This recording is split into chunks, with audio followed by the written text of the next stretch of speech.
todos nosotros vivíamos como ellos, impulsados por nuestros deseos pecaminosos, siguiendo nuestra propia voluntad y nuestros propósitos. Como los demás, éramos por naturaleza objetos de la ira de Dios. Pero Dios, que es rico en misericordia, por su gran amor por nosotros, nos dio vida con Cristo, aun cuando estábamos muertos en pecados. Por gracia ustedes han sido salvados, y en unión con Cristo Jesús, Dios nos resucitó y nos hizo sentar con Él en las regiones celestiales, para mostrar en los tiempos venideros la incomparable riqueza de su gracia que por su bondad derramó sobre nosotros en Cristo Jesús. Bueno, oremos al Señor con estas palabras del apóstol Pablo y colocamos también este servicio en sus manos. Señor, nosotros venimos esta mañana delante de ti a recordar una de las verdades más maravillosas, o quizá la verdad más maravillosa, Señor, para todos nosotros. Y es que en tu misericordia y en tu bondad tú nos alcanzaste.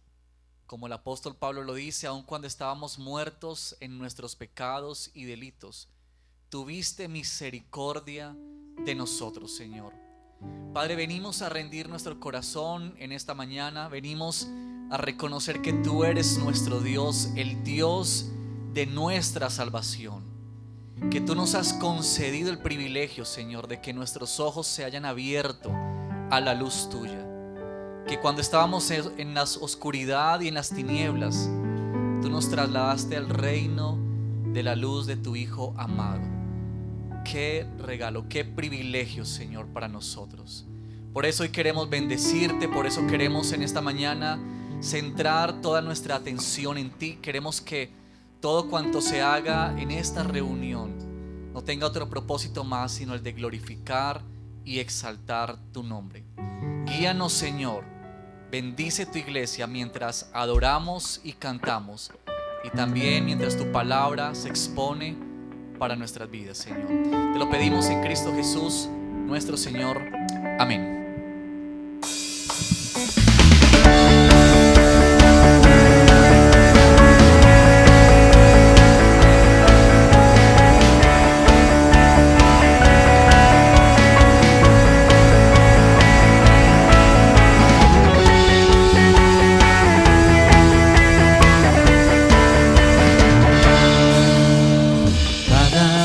Tu nombre bendeciré, morar en tu gloria y esplendor. En tus maravillas meditaré, en tu gran poder proclamaré, de tu salvación bondades, porque eres más grande de lo que imagino y más hermoso, Dios, de lo que he pensado. Oh, tú eres grande, digno de alabar. Las generaciones te cantarán, misericordia alabará. Cantaremos juntos del Salvador, que vino y del pecado nos libró. Tú llenas nuestras vidas, por siempre te alabaremos, porque eres más grande de lo que imagino y más hermoso, Dios, de lo que he pensado, porque eres más grande de lo que imagino y más hermoso, Dios, de lo que he pensado. Oh, tú eres grande, digno de alabar.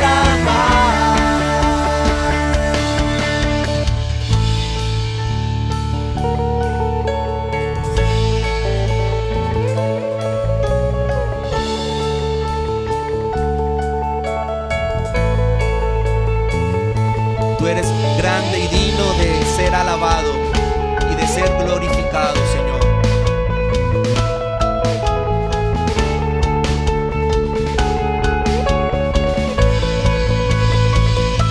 Porque eres más grande de lo que imagino y más hermoso, Dios, de lo que he pensado. Porque eres más grande de lo que imagino y más hermoso, Dios, de lo que he pensado. Oh, tú eres grande y digno de alabar. Oh, tú eres grande y digno de alabar. Oh, tú eres grande y digno de alabar.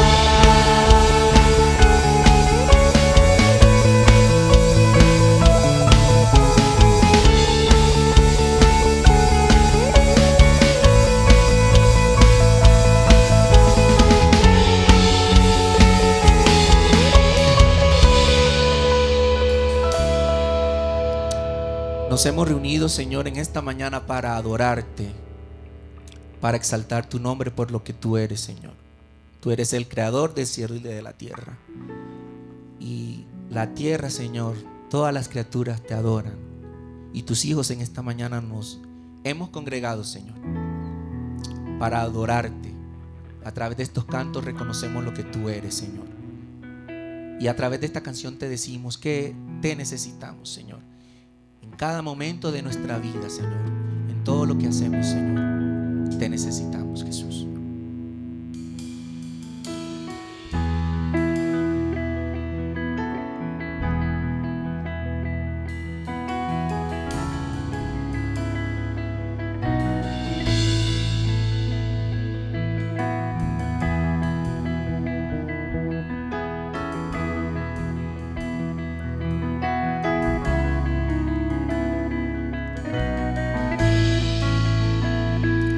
Postro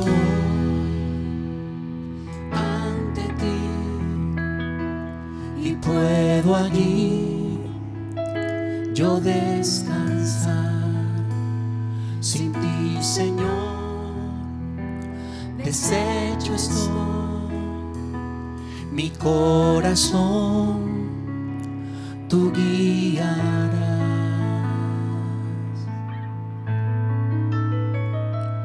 Oh, Señor, te necesito en cada momento. Mi defensor, mi redentor, Dios te necesita.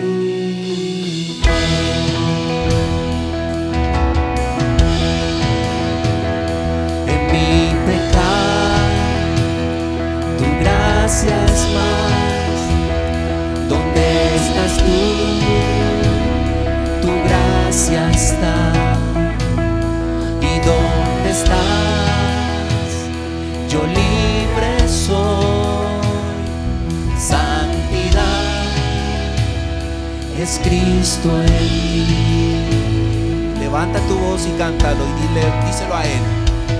Oh, Señor, te necesito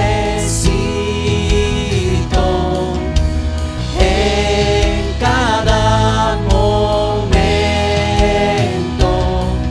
Mi defensor, mi redentor, Dios te necesita.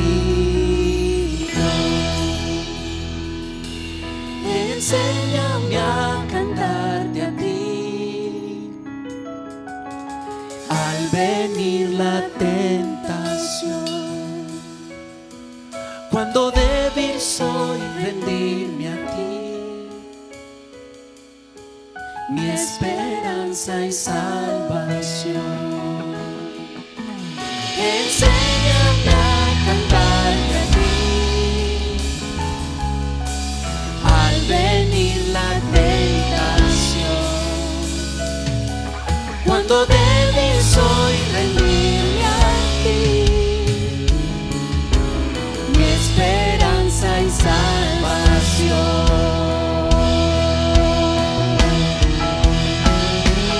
Oh Señor, te necesito en cada momento, mi defensor, mi redentor, Dios te necesito, te necesito en cada momento, mi defensor, mi redentor, Dios te necesito. Mi defensor, mi redentor, Dios te necesito.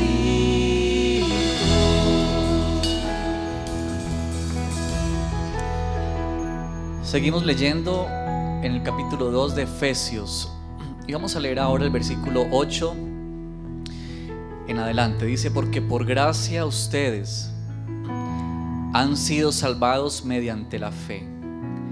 Esto no procede de ustedes, sino que es el regalo de Dios, no por obras, para que nadie se jacte. Porque somos hechura de Dios, creados en Cristo Jesús para buenas obras, las cuales Dios dispuso de antemano, a fin de que las pongamos en práctica. Oremos al Señor en este momento de confesar delante de Él nuestra necesidad, como cantábamos en esta canción, pero también de acercarnos al Señor en arrepentimiento. Señor, nosotros cuando leemos un texto como este, no nos queda más que humillarnos delante de ti, Señor, y reconocer tu obra en medio de nosotros. ¿Quiénes somos nosotros, Señor, para que hayas puesto tu mirada en nuestras vidas? Por eso venimos en esta mañana como tu iglesia a humillarnos delante de ti, porque cuando nos acercamos a tu evangelio, nos permites también darnos cuenta de nuestra condición. Y queremos en esta mañana, Señor, reconocer que seguramente en esta semana que ha transcurrido nosotros no hemos correspondido a lo que somos en ti, quizá en nuestro trabajo, en nuestras familias, en los lugares donde tú nos has puesto, donde vivimos, Señor, donde transcurrimos la cotidianidad. Quizá muchas veces no vivimos nuestras vidas de tal manera que reflejen que hemos sido llamados por tu gracia. Por eso venimos a pedirte perdón, por eso venimos esta mañana a rendirnos delante de ti, pedirte que tú limpies nuestro corazón. Nos acercamos a ti, Señor, en humillación. Nos acercamos a ti, Señor, esta mañana reconociendo tu grandeza y tu gracia sobre nosotros, que nos permite acercarnos por medio de Cristo Jesús a ese trono bendito de nuestro Salvador. Padre, gracias porque en ti encontramos perdón. Gracias porque en ti encontramos salvación, porque tú renuevas nuestra vida día a día, Señor.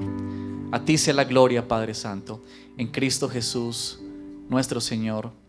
Amén.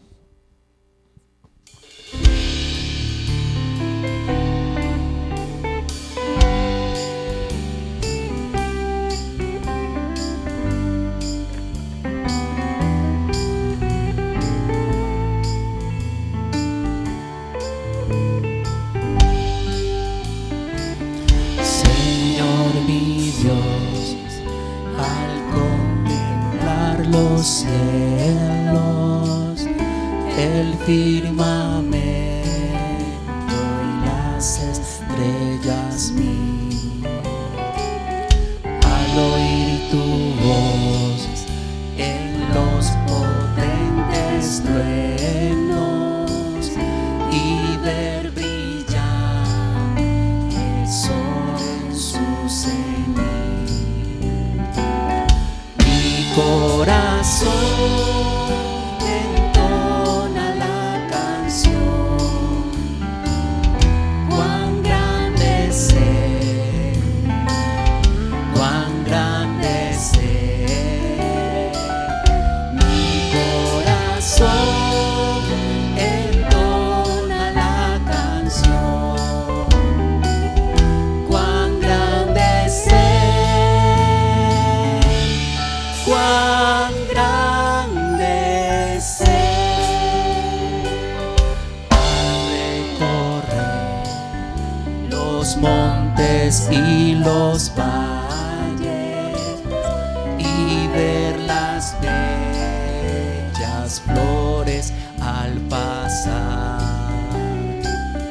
Al escuchar el canto de las aves y el murmurar del claro manantial,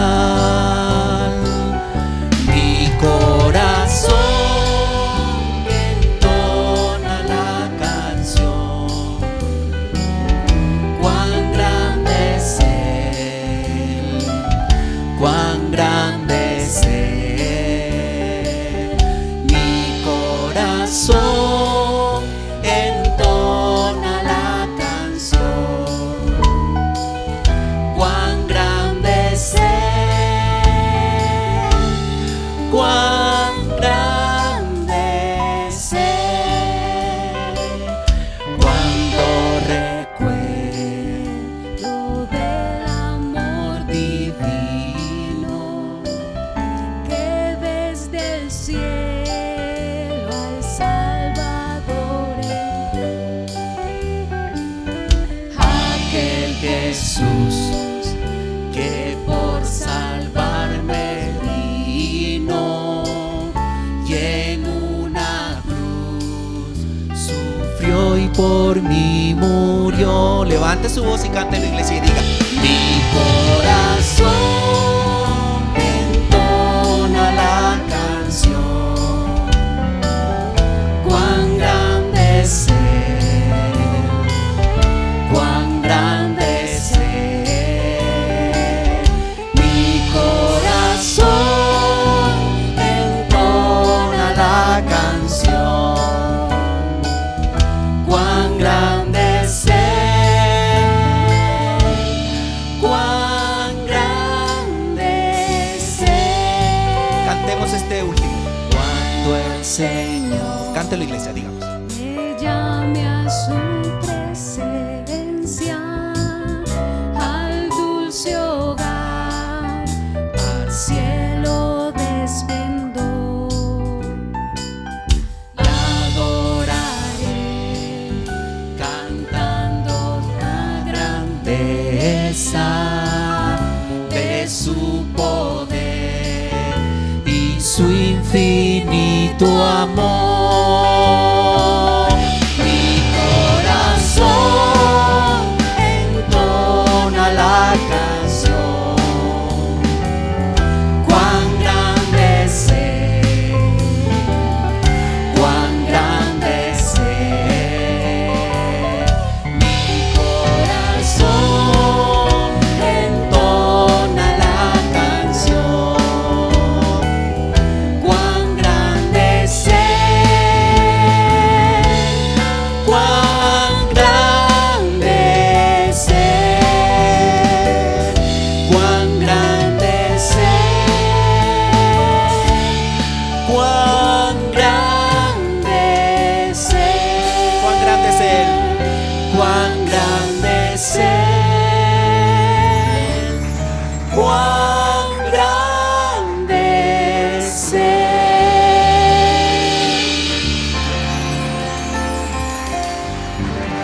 Amén. Noten por favor que en Efesios capítulo 2, que estamos leyendo esta mañana, el versículo 10 dice: porque somos hechura de Dios. Porque somos hechura de Dios, creados en Cristo Jesús para buenas obras, las cuales Dios dispuso de antemano a fin de que las pongamos en práctica. A veces nos cuesta un poco creerlo, pero esa persona que está al lado tuyo es una hechura de Dios. ¿Cómo te parece? Entonces quisiera saludar a esa hechura de Dios que está al lado tuyo, así aunque sea con un codito o con una seña o con un puñito, y damos la bienvenida. Y allá en la casa también a todos los que están en la transmisión, por favor, ese que está al lado tuyo es una hechura de Dios. Entonces salúdalo.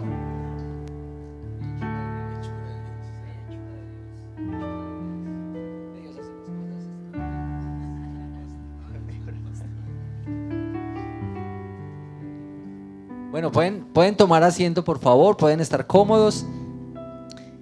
Vamos a tener un momento. Bueno, pues damos la bienvenida a todos los que están aquí en esta celebración presencial. Algunas personas quizá hoy vienen por primera vez, y si estás aquí por primera vez queremos decirte estas dos cosas. La primera cosa es que eres muy bienvenido a esta celebración presencial y que quisiéramos que al final de la celebración lleves un recuerdo de esta primera visita y también una información para saber cómo te conectas más con esta iglesia y cómo conoces un poco más de esta iglesia. Incluso hay algunos amigos que han estado por las redes sociales, pero vienen por primera vez hoy aquí presencialmente. Entonces al final, por favor, acérquense. En la mesita al final hay un detalle para ustedes. También, bueno, quienes se conectan por primera vez, háganoslo saber también, por favor, para enviarles alguna información adicional de la iglesia, porque quisiéramos que nos conectemos de manera presencial o virtual, pero que estemos juntos.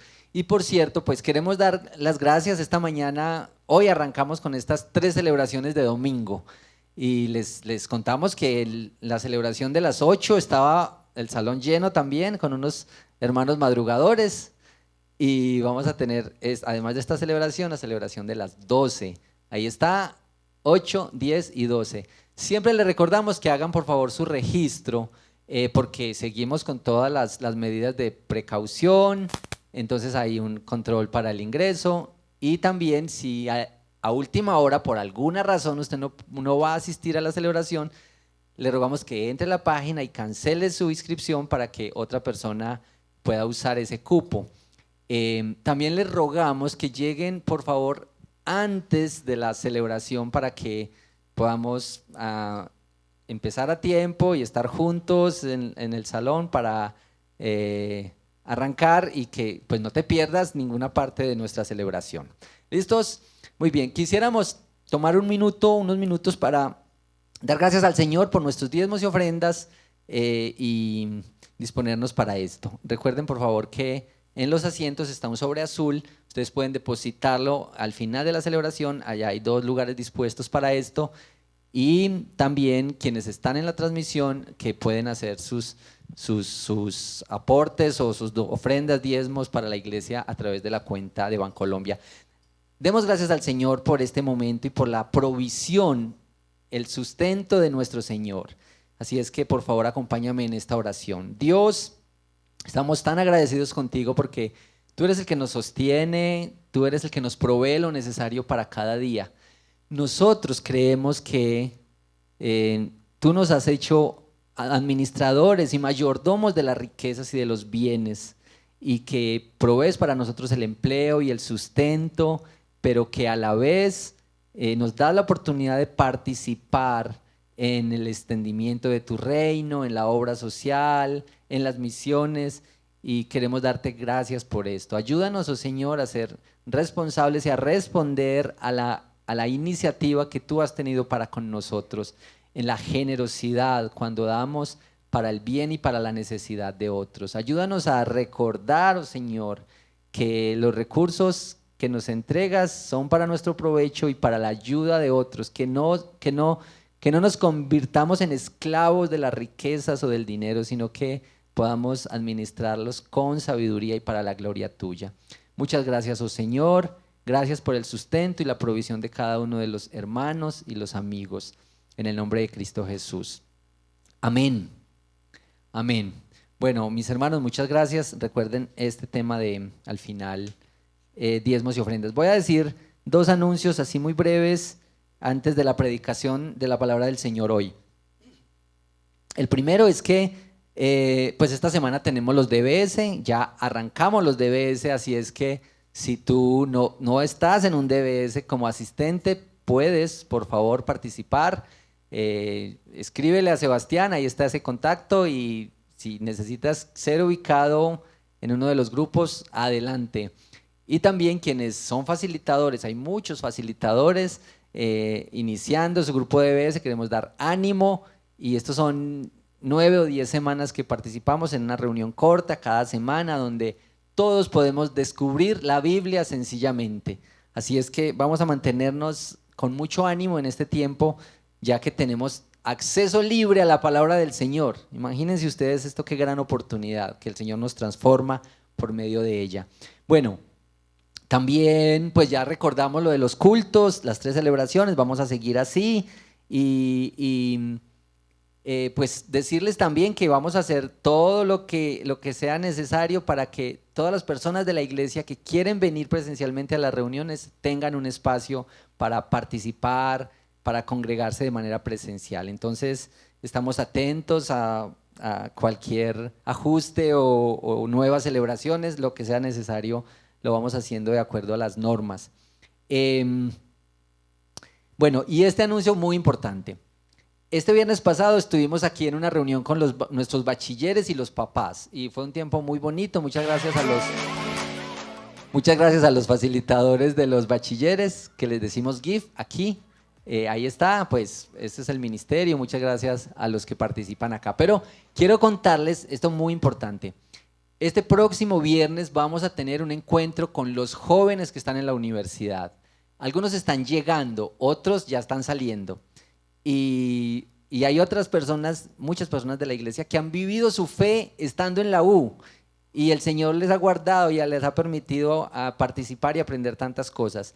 Queremos arrancar este viernes este encuentro con universitarios, y ahí les vamos a contar cómo vamos a vivir estos espacios y este tiempo. Pero si usted es un universitario o tiene en su casa uno, por favor invítelo este viernes a las 7. Y aquí le vamos a contar más sobre este ministerio que desde el Ministerio de Jóvenes estamos impulsando.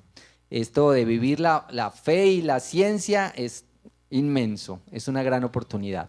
Bueno, y precisamente quiero que oremos por esto en esta oración pastoral, por este ánimo y por este ministerio, los chicos que están arrancando estos días en la U. Pero también quiero que oremos juntos porque hoy están reiniciando las celebraciones presenciales en la iglesia de Copacabana.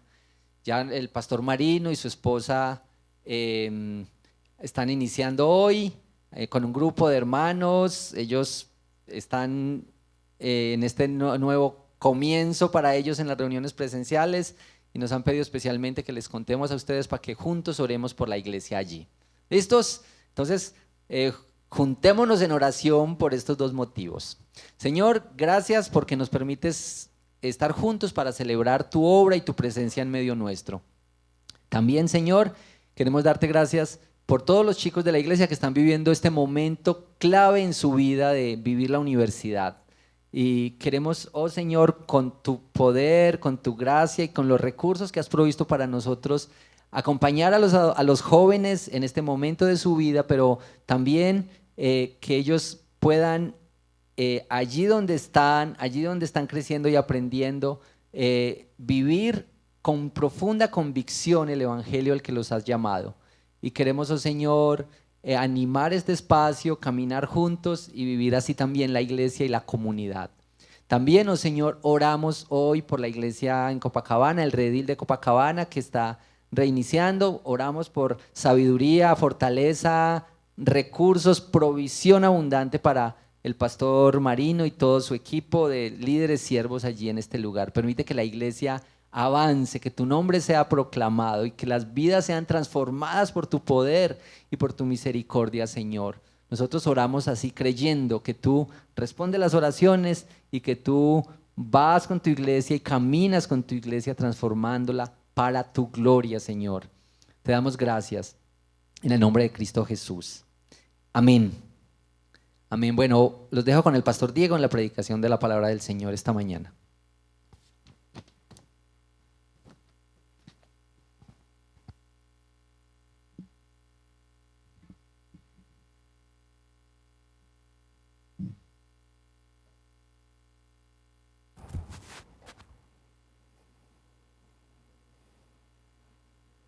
Muy buenos días.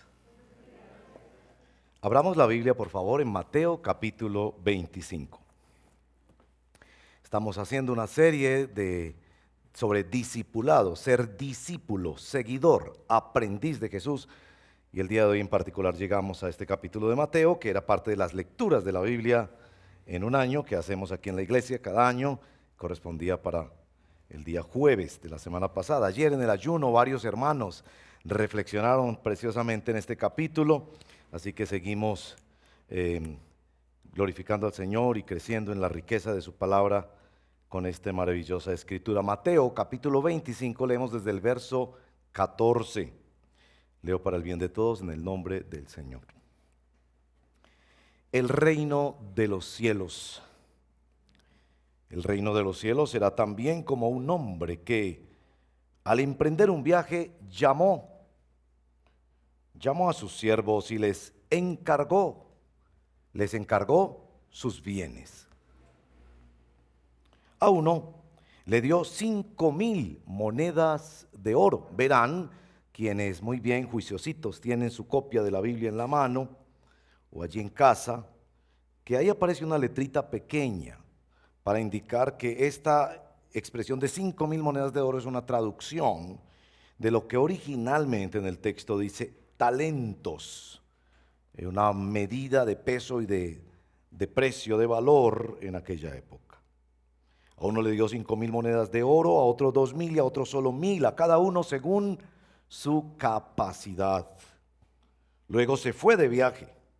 El que había recibido las 5,000 monedas de oro fue enseguida y negoció con ellas y ganó otras 5,000.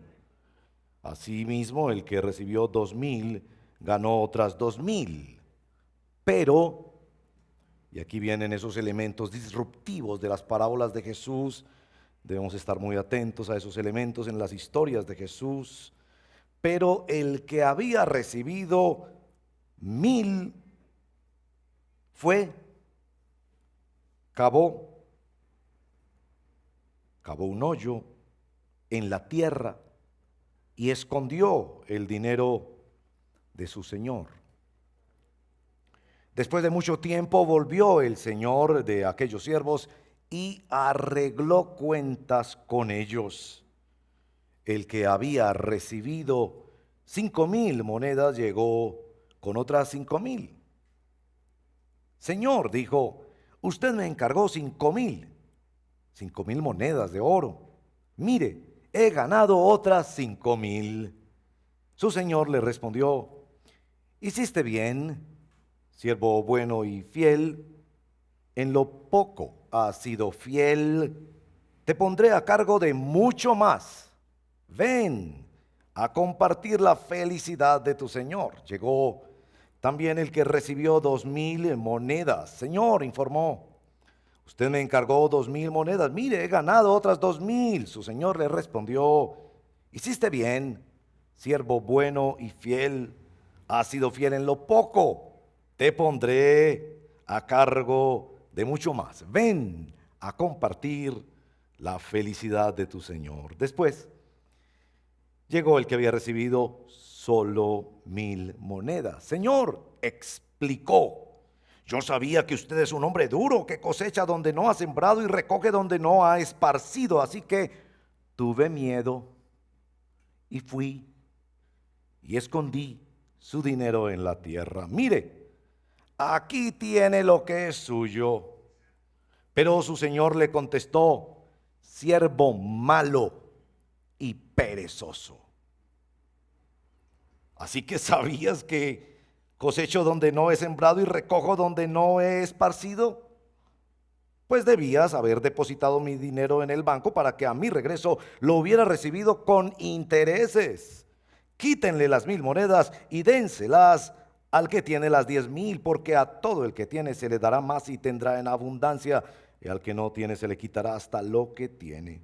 Y a este siervo inútil échenlo afuera, a la oscuridad donde habrá llanto y rechinar de dientes. Hermanos y hermanas, amigos y amigas, esta es la palabra del Señor. Oremos. Señor, no es posible leer estas parábolas tuyas y no sentirnos absolutamente responsables, sentirnos que no hemos correspondido con lo que tú nos has dado. ¿Cuánto se ha invertido en cada uno de nosotros? ¿Cuánto se nos ha entregado en tiempo, en talentos, en recursos, en tesoros? Y aquí estamos, esperando recibir más, sin ser responsables con lo que hemos recibido. Ayúdanos a leer esta palabra, a leerla bien, no a leerla con orgullo ni altivez, ni cuestionando tus motivos al repartir, ni apoyándonos en nuestro miedo para no obedecer. Ayúdanos, por favor, te lo pedimos en el nombre de Jesús nuestro Señor. Amén. Bueno, la historia se enfoca en el tercer siervo, verso 24 al 30. Hace parte de un conjunto de 3 historias de Jesús. Al final del Evangelio de Mateo son las últimas historias que Mateo cuenta tratando de evangelizar a sus amigos y compatriotas los judíos, tratando de evangelizarnos a nosotros. Hago una observación breve pero rápida, y es que nosotros confundimos muchas veces evangelización con apologética. Apologética no es una mala palabra, es una palabra que quiere decir la defensa o la argumentación de la fe. Y a veces pensamos que cuando le llevamos el evangelio a otras personas, más bien les estamos dando razones para creer en el Señor. Y bueno, es cierto que se necesita esa ciencia y arte de la apologética, pero nunca debemos confundirla con la evangelización. Sin duda, la evangelización, es decir, llevarte a ti el evangelio, no es otra cosa que recordarte tu responsabilidad ante Dios. Y por eso esta historia y las otras 2 que la acompañan enfatizan este aspecto de que la vida es un encargo, y por eso el título de nuestro tema hoy: sígueme tú para vivir la vida como un encargo, como una encomienda, como algo que se te entrega. Y por eso vamos a reflexionar básicamente en esto, en cómo entendemos bien este asunto y qué significa para nosotros, que con humildad, pero también con temor y temblor queremos seguir a Jesús, ser sus discípulos. Primero, la vida como un encargo. Noten, es un encargo definido por el dueño. Es el dueño el que decide qué capacidad tiene cada uno para administrar lo que se le ha dado. Es un encargo que implica que debes dar un fruto, y es un encargo que implica que tendrás que rendir cuentas, y tu rendición de cuentas refleja mucho de tu actitud frente a Dios. 2 cosas que hay que cuestionar en la vida cuando leemos estas maravillosas parábolas de Jesús, y en este caso decimos la vida es un encargo, porque la vida se presenta con frecuencia. Y yo estoy seguro que usted le ha dicho eso a sus hijos. Yo tengo hijos y tengo nietos. ¿Qué quieres ser cuando estés grande, no? Yo no sé si todavía le hacen esa pregunta a los niños. ¿Y cuáles son tus sueños? ¿Dónde te ves en 5, 10, 15 años? ¿No? La idea de que tú diseñas tu futuro, tú decides lo que quieres hacer con tu cuerpo, con tu tiempo, con tu futuro. Nada más contrario a la palabra de Dios, y particularmente en textos como estos, ¿no? A los siervos no le preguntaron nada, le entregaron el encargo, y no se podía salir con que, ay, no, es que tuve miedo, ay, no, es que usted es así, es así. No, usted le entregó un encargo y tendrá que dar fruto y tendrá que rendir cuentas, y no hay otra objeción. Se parece a cuando el Señor encuentra a Moisés, Éxodo 4:2, y le dice: ¿qué tienes en tu mano? ¿Quieres saber cuál es el sueño de tu vida y cuál es la voluntad de Dios para tu vida y cuál es el propósito de tu vida? Mira a tu alrededor, mira qué talentos tienes, mira dónde te puso Dios, en qué familia te puso Dios, en qué país te puso Dios, en qué circunstancia te puso Dios. La vida no es una cosa que usted sueña ver que le gustaría hacer, no, es decir, usted recibió unos talentos, usted recibió unas circunstancias, usted recibió una pasión para hacer arte o ciencia o deporte o qué sé yo, y usted será llamado a cuentas por eso. Creo que también corrige este asunto de compararnos unos a otros, ¿no? Y uno podría pensar que el tercer siervo tenía este asunto como de cierto resentimiento. Es que a mí me dieron nada más 1,000 y al otro le dieron 2,000 y 5,000. En conclusión, yo no voy a hacer nada con mis 1,000. No, señora, así no es. A usted se le va a llamar a cuenta por lo que usted recibió y punto. Y lejos la envidia y lejos la autolástima, asuma su vida. Esos fueron los ojos que a usted le tocó y la cabeza que le tocó, el cuerpo que le tocó, la familia que le tocó. A usted no le preguntaron, mi amigo. Asuma eso y haga lo mejor que pueda con eso. Esa es la vida es un encargo. Bueno, hay muchos errores que uno podría pensar en la mente de este hombre, el tercer siervo, y la parábola está enfocada en ese tercer siervo porque desnuda nuestra pelea con Dios y él ignora lo que se llama en la tradición cristiana el mandato cultural, Génesis 1, 27 y 28, que Dios vio su creación buena y al hombre le dijo: gobierna, señorea, reprodúcete, tú eres mi mayordomo en ese planeta. Y bueno, el hombre aquí está representando a aquellos que sacan toda clase de objeciones. 3 errores en las objeciones del tercer siervo. Primero, él actuó en contra de la evidencia, una característica humana muy común. Es decir, ve en la cajetilla de cigarrillos que eso da cáncer, que destruye sus pulmones y todavía sigue fumando. Y así muchas otras cosas. Actúa en contra de la evidencia. Él supo que había bancos, él supo lo que hicieron los otros, él sabía que el dueño, si quisiera enterrar el talento, pues lo hubiera dejado en su bolsillo y punto.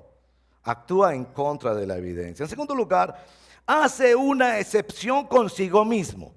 Los demás sí que hagan su trabajo, pero yo no, como cuando hacemos filas en el banco, ¿no? Y estamos así haciendo la fila en el banco y vemos que un empleado, descubre un amigo del gerente en la fila y lo llama y se cuela toda la fila y ya adelante. Y usted y yo nos molestamos. ¡Ah! Pero si ese amigo del gerente que es llamado somos nosotros, llegamos a la casa contándolo como un testimonio. Uy, imagínate lo que me pasó. Nos fascina hacer excepciones con nosotros mismos. Sí, yo sé que usted me dio unos talentos, pero tuve miedo. Y después buscamos justificar lo injustificable. Yo sabía. Y el Señor le dice: ¿sabías? ¿Sabías que yo te iba a rendir cuentas? ¿Que yo te iba a llamar para ver tu fruto? Y aún así no hiciste ni lo mínimo. Era como el que se victimiza diciendo: tuve miedo y no hice nada por el miedo. Y el verso 26 señala a ese siervo como malo y perezoso. Una condición moral: eres malo porque no has glorificado a Dios enteramente con todo lo que Él te ha dado. Y eres perezoso. Y ustedes saben, yo lo comento con frecuencia porque es un pecado en el que caigo y que es una tentación, ¿no? Y ahí están esas películas de Netflix. Oh, Dios mío. Si usted no sabe qué es Netflix, dele gracias a Dios. Empiezas a ver el primer episodio, segundo, y tan fácil que pasa el tiempo. Y qué tanto que lo disfrutamos, ¿no? Y qué tanto somos absorbidos por la pereza cuando sabiendo que hay cosas que debemos hacer. El punto del verso 30 es esta condenación, ¿no? Lo envía a la oscuridad, afuera, llanto y rechinar de dientes. Y el punto aquí es que el siervo pensó que las 1,000 monedas era todo lo que le pertenecía al Señor. Pero es que el Señor no era solo dueño de las monedas, era dueño de la vida del siervo. Eso es lo que se quiere enfatizar con ese final de la historia. El punto no es que vengan donde Dios y le digas: aquí está el diezmo, y aquí está, he sido un buen marido, no he golpeado a mi esposa, no he sido infiel. No. Toda tu vida le pertenece a Dios. Punto. Bueno, la vida, mis amigos, no es para que tú sueñes lo que quieras ser. La vida es un encargo, una encomienda de Dios. Ahora, el segundo punto que quiero trabajar es este asunto de que a veces entendemos mal estas parábolas. Yo lo expreso así: la vida es un encargo, pero no para ganarte la salvación o el favor de Dios cumpliendo el encargo.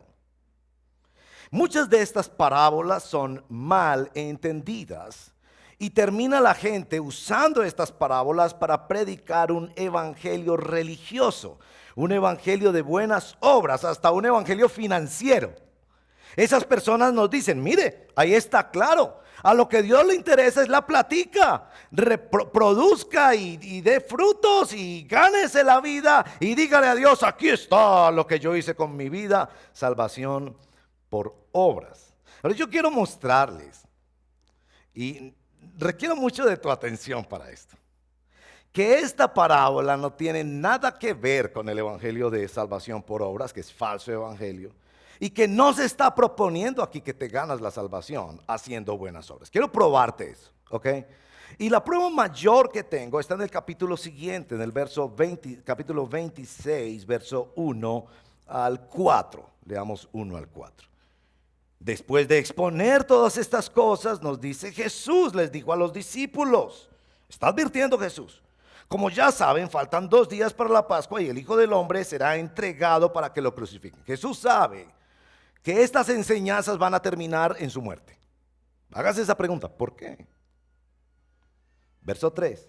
Se reunieron entonces los jefes de los sacerdotes y los ancianos del pueblo, esos son los que representan a los que están escuchando estas historias, en el palacio de Caifás, el sumo sacerdote, y con artimañas buscaban cómo arrestar a Jesús para matarlo. Entonces la pregunta que tenemos que hacernos es, si aquí Jesús está predicando un evangelio de buenas obras, manéjese bien, que al final le van a hacer la cuenta y si usted da fruto, le va bien, hasta lo ponen en más. Si está predicando un evangelio de buenas obras, ¿por qué lo matan? Esa es la pregunta más importante a este punto del evangelio. ¿Por qué matar a Jesús si está enseñando lo que enseñaban los judíos? Cumpla la ley para que le vaya bien con Dios. La religión judía es la más excelsa y estricta religión que ha conocido la humanidad. Propone buenas obras en todos los niveles y las dimensiones de la vida.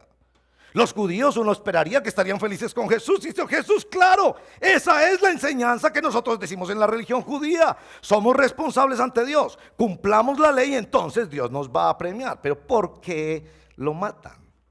Usted va a encontrar la respuesta a esa pregunta en varias circunstancias de estas 3 historias, pero quiero mostrarlo en particular en los versos 21 y 23. Noten que intencionalmente Jesús repite los versos 21 y 23 de este capítulo 25 de Mateo. Miren muy bien, es textual repetición. A ambos siervos los llama buen siervo, fiel, fue leal a su señor. A ambos les aclara que han sido fieles en lo poco. Muy importante, porque Lucas capítulo 7 nos aclara muy bien que si hacemos lo que es nuestro deber, somos siervos inútiles, porque sencillamente hicimos lo que se nos ordenó, y esto es muy importante en la predicación del evangelio. Nadie debe sentirse orgulloso de obedecer a Dios, porque en primer lugar es su obligación, en segundo lugar es un beneficio para todos nosotros, y veremos después otros propósitos. Pero noten en particular que el clímax no está en que fuiste fiel en lo poco y recibiste mucho, sino que en ambos versos 21 y 23 el clímax está en esta expresión maravillosa. Ven a compartir el gozo, nos dice la Reina Valera, el gozo, la nueva versión internacional que leemos acá dice la felicidad. Entra en el gozo, ven a compartir la felicidad de tu Señor. El centro no era lo que ellos hacían, sino qué clase de relación tenían con el Señor. Lo que pasa con este tercer siervo es que está demostrando cuál era su relación con Dios. Le tenía miedo, pensaba que era cruel, no se sentía responsable ante él. Aquí tiene lo suyo. La Biblia es consistente repetidamente en que los seres humanos no podemos negociar nuestra salvación o el favor de Dios a causa de nuestras buenas obras. Todos los seres humanos tenemos un modo default religioso que nos hace tender y volver a las buenas obras. Usted le predican el evangelio, acepta a Cristo por gracia, pero después usted ya vive como pagando una hipoteca y piensa que Dios lo trata bien porque usted se maneja bien, y piensa que Dios lo trata mal porque usted se maneja mal. Ese es un modo default religioso que precisamente esta parábola quiere destruir por completo. Yo quiero mostrarle unos textos en la Escritura. Primero, Efesios capítulo 2, el texto que hemos leído tiene esta, para nuestra liturgia, tiene esta expresión tan preciosa. Verso 8, capítulo 2 de Efesios. Porque por gracia ustedes han sido salvados mediante la fe. Esto no procede de ustedes, sino que es un regalo de Dios, no por obras para que nadie se jacte, porque somos hechura de Dios, creados en Cristo Jesús para buenas obras. Note eso, no por obras, pero para buenas obras. Y el tema de la justificación por la fe es repetido una y otra vez en el Nuevo Testamento. A veces yo me pregunto, ¿por qué lo repite tanto? La razón por la que lo repite tanto es porque volvemos a un modo religioso y nos abusan con un modo religioso una y otra vez. Y nosotros mismos gustamos de ese modo religioso, como el hombre infiel y maltratador de su esposa que piensa que va a resolver todos con un ramo de flores.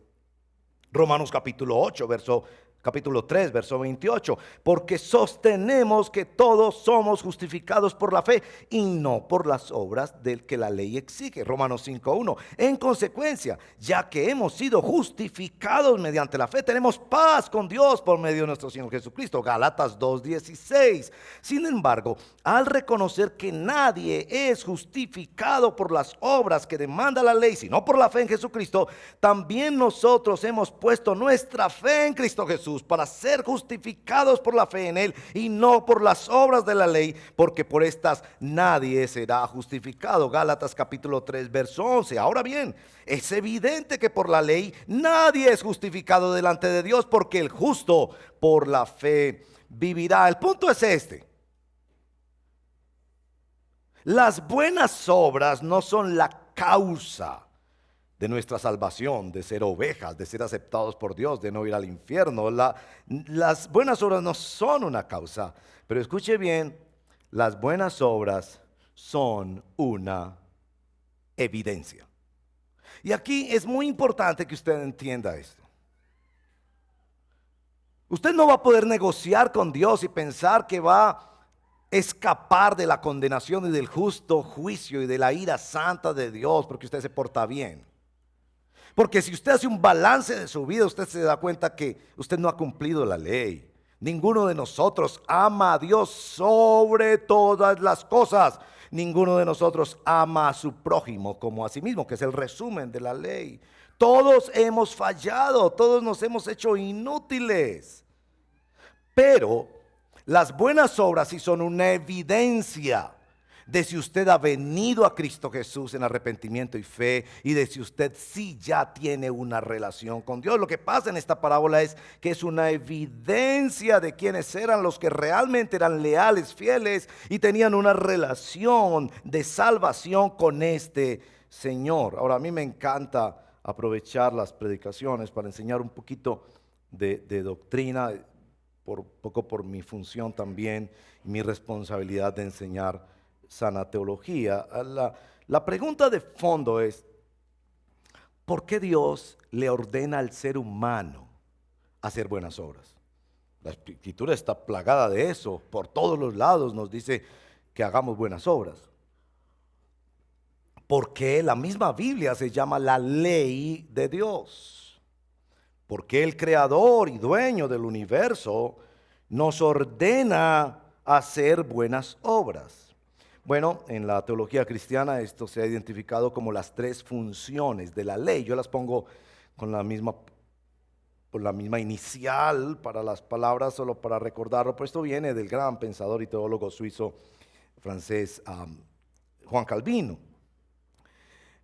La primera función de la ley, él dice, es la función política.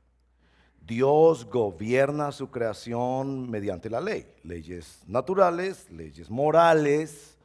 Dios gobierna, es decir, Dios le dice a la humanidad qué debe hacer y qué no debe hacer. Él es el creador, Él es la fuente exterior de ética y de buena conducta y ordena a los hombres que se porten bien. Pero los hombres, aplicándose a esa ley, se dan cuenta que son siervos inútiles y que hay algo dentro de ellos que no funciona bien y que no disfrutan de obedecer la ley, todo lo contrario. Y eso Los niños lo saben muy bien. Y eso lleva a la segunda función de la ley, que es lo que yo llamo la función pedagógica de la ley. En Gálatas 3:24 señala que la ley es nuestro ayo, nuestro tutor, nuestro mentor, nuestro guía para llevarnos a Cristo. Cuando usted se aplica la ley rápidamente, usted se da cuenta de dos cosas. Lo primero es la santidad y la majestad del amor paterno de Dios, que cuida su creación como un hijo que analiza bien las órdenes que da papá y mamá y se da cuenta que son para su bien, que Dios es bueno y le ha puesto límites a la habitación de la humanidad. Pero también, cuando usted se aplica a la ley, usted se da cuenta que tiene un corazón pecador, y por eso la ley se convierte en la que nos humilla, llevándonos a Cristo, que es el único que cumplió con toda la ley de Dios y que está dispuesto a pagar por nuestro incumplimiento. Entonces, la vida es un encargo, sí, pero no es un encargo que cumpliéndolo nos ganamos la salvación o el favor de Dios. Y eso nos lleva a nuestro tercer punto. La vida es un encargo no para ganar nuestra salvación, sino para llegar a Cristo y para crecer en Él. Y esto nos lleva a la tercera función de la ley, que es la función que yo llamo la función purificadora. Es decir, la ley tiene una función política para toda la humanidad, para gobernar la creación de Dios. Pero esa función da lugar a la función pedagógica, de llevarnos a Cristo Jesús. Y esto da lugar a la función purificadora. Cuando venimos a Cristo, la ley ya no es nuestra enemiga. El Salmo 119, que ustedes encuentran justo allí en la mitad de la Biblia, 3 veces repiten el verso 97, 113 y 163. Oh, cuánto amo tu ley. ¿Por qué decía eso? 4 razones. Porque en primer lugar descubrió que la ley le mostraba el carácter santo y paternal de Dios. Como los adultos que cuando crecemos recordamos lo que hacía mamá y por qué nos hacía tomar esas medicinas amargas y difíciles de niño. Por qué ponía disciplinas de parar el internet a cierta hora y no ver más televisión y entrar de jugar y asearnos todos los días. Esas leyes que al principio las odiábamos. ¿Por qué me tengo que bañar todos los días? Y otra vez los dientes a cepillarlos y los voy a ensuciar de nuevo. Bueno, cuando ya estamos adultos, empezamos a ver eso y a repetir eso porque empezamos a decir, ¿qué tan bueno que era eso? En el Evangelio nosotros por la gracia de Dios empezamos a amar la ley porque conocemos el carácter santo y paternal de Dios. En segundo lugar, porque salimos de nuestro autoengaño. La ley nos ayuda a no engañarnos. ¿Qué tan fácil nos engañamos con las buenas obras? Si damos la moneda de 500 a la señora en el semáforo y le tomamos una selfie para publicarlo. Queremos que todo el mundo sepa y nos recordamos qué tan bueno que, 500 pesos para esa señora venezolana con 3 niños casi muriendo. La ley llega a ser una amiga que nos dice, no seas tonto. En tercer lugar, porque la ley nos marca la vida para mostrarnos la transformación que Jesucristo quiere hacer. Y en cuarto lugar, porque la ley permite identificar el trato y la bendición de Dios. Sí, hay bendición en obedecer. Y ustedes noten aquí que fueron fieles en lo poco, pero recibieron mucho más bendición de la que ellos esperaban. Y noten que la bendición del de 2000 fue igual a la de 5000. Porque Dios no estaba tan interesado en lo que tú produces, sino en lo que Él te quiere dar.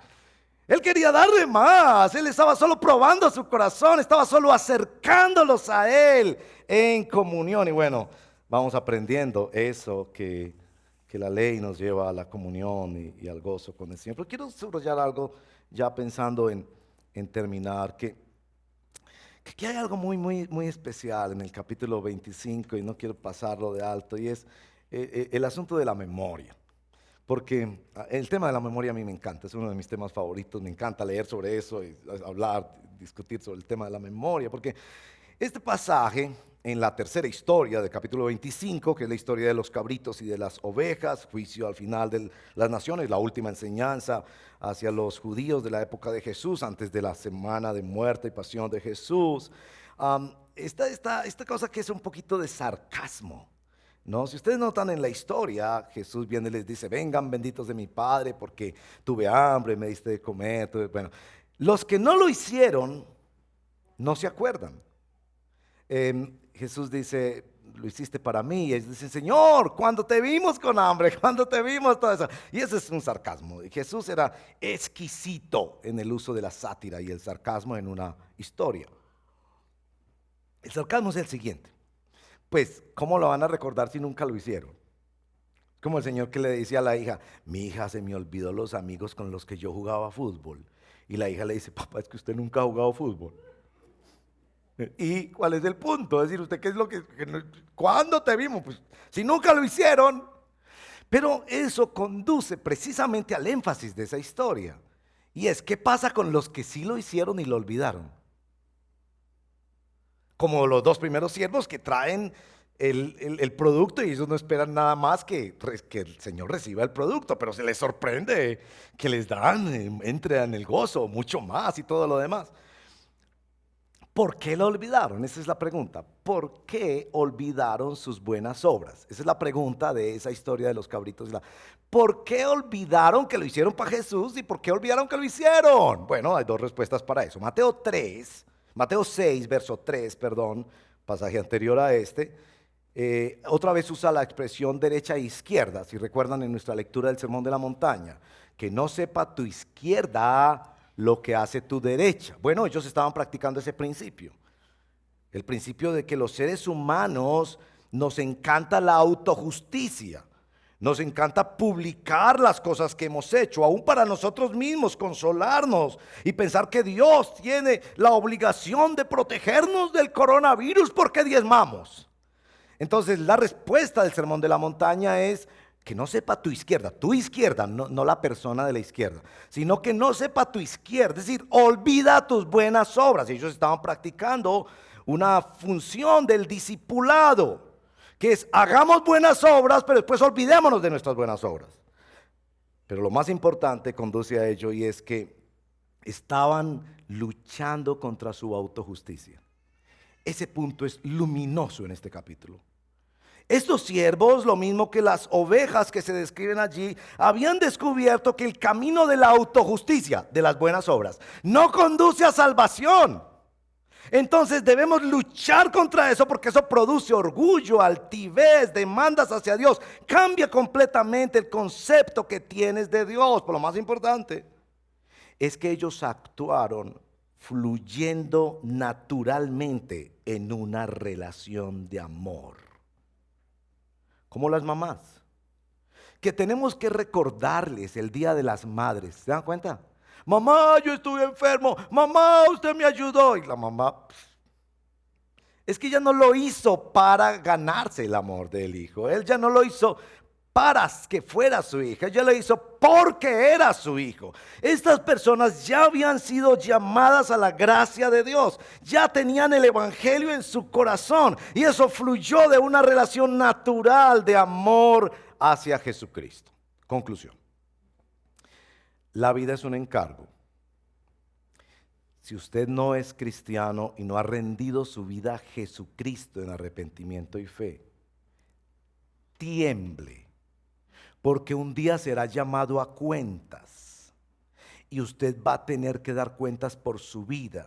Y en ese llamado a cuentas usted va a perder, como yo y como cualquier ser humano, porque el cúmulo de cosas que hemos recibido y las cosas que hemos hecho en contra de la gloria de Dios, el egocentrismo y narcisismo de nuestro corazón, va a ser publicado claramente y desnudado delante del trono de Dios. Así que usted va a perder esa evaluación. Corra al único. Usted podría imaginar, por ejemplo, otro final de la historia del tercer siervo. En lugar de defenderse, de explicar, de sacar: no, es que eras duro, es que tuve miedo, aquí tiene lo suyo. En lugar de eso, ¿qué tal si le hubiera dicho al Señor: Señor, ayúdeme, usted tiene toda la razón a enviarme afuera, a las tinieblas, al lloro y al crujir de usted tiene toda la razón, ayúdeme por favor. ¿Qué es lo que produce el Evangelio?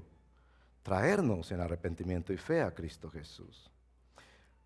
Pero si usted es creyente y usted no está apasionado por hacer buenas obras, tiemble, porque las buenas obras son una evidencia de si usted sí es cristiano o no.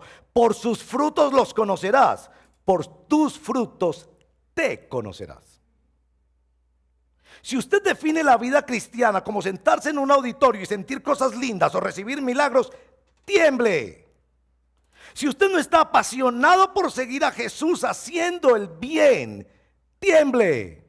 Es posible que su fe es de cal y de arena, se deshace porque es sus sentimientos religiosos, sino el ser abrazados por Cristo Jesús como un acto de su soberana gracia, sin mérito alguno de nuestra parte. Como aplicación, yo tengo la pregunta para el atrio. Esperamos que salgan al atrio o vayan camino a casa y dialoguen esta pregunta con los hermanos aquí en la iglesia, con la familia. ¿Qué talento tengo enterrado? Pues yo creo que cuando te preguntes por qué enterraste ese talento, vas a descubrir tu rebeldía y tu resentimiento con Dios. Porque evidentemente este señor enterró el talento porque pensó que el Señor era malo, que era duro, que era cruel, que no tenía buenos propósitos para su vida, que no le daba gusto, que no era el dueño de su vida, etcétera, etcétera. Pero también los seguidores de Jesucristo que entierran talentos tienen que venir a cuentas con Dios.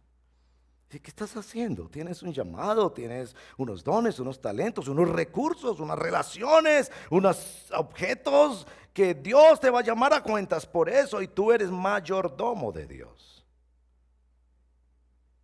Esta función purificadora para los cristianos en la que Él nos lleva en Cristo Jesús a caminar en buenas obras para formar nuestro corazón y nuestra comunión con Él. Cierre sus ojos y oremos al Señor. Padre, gracias por esta oportunidad bella de estar juntos, de meditar en tu palabra. Que cuando veamos la vida como un encargo, corramos a ti en arrepentimiento y fe para salvación y para santificación. Te lo pedimos, Padre, no en nuestros méritos, que no los tenemos para nada, sino en los méritos de nuestro amado Señor Jesucristo, que contó esta historia esperando que nuestra respuesta fuera diferente a la del tercer siervo. Te lo pedimos así en el nombre de Jesús nuestro Señor. Amén.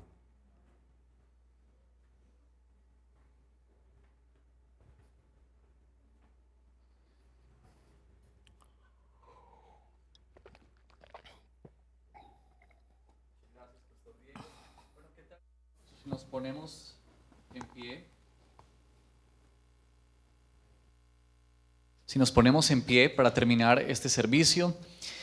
Y bueno, que el Señor nos ayude a salir pensando de este lugar en que la vida es un encargo, como nos decía la palabra del Señor en esta mañana. Y pensando también en esta pregunta de qué talento tenemos, quizá nosotros hemos enterrado, y que eso nos permita tener un diálogo en la presencia de nuestro Señor, reflexionar a la luz de su palabra y que Él sea llevándonos a vivir para su gloria. Así que bueno, oremos para finalizar. Señor, nosotros te damos muchas gracias por esta palabra que tú hoy has traído para cada uno de nosotros.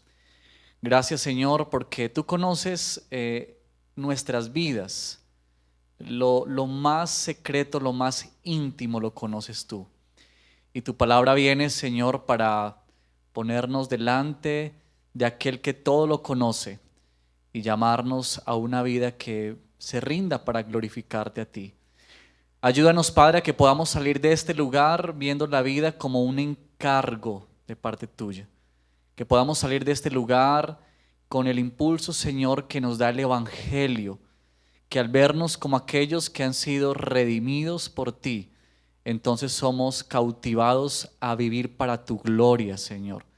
Y que esa vida se transforma en actos de amor, actos de misericordia, actos de bondad que reflejan tu grandeza y reflejan tu carácter.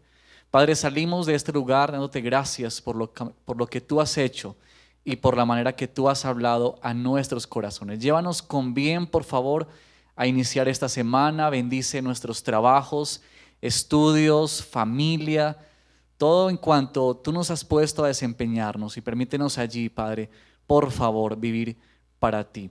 Te lo pedimos, Señor, en Cristo Jesús. Amén y amén. Bueno, si hay personas que estén por primera vez en nuestra iglesia, por favor no se vayan sin recibir un detalle.